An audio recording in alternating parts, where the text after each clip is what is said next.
দেশের অস্থি মজ্জায় শুধু নীল বইবে।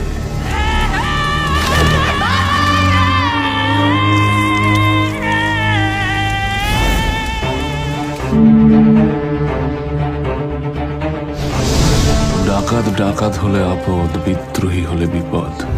ডাকাতকে লোকে ভয় পায়, বিদ্রোহীকে পুজো করে। ও অন্ধকারে আসে আর অন্ধকারে সব লুট করে নিয়ে চলে যায়। ওই দেখ,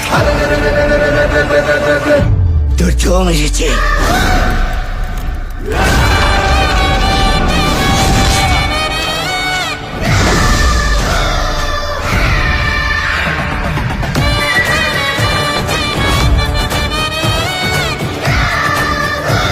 আমার লড়াইকে তুই সত্যি করেছিস।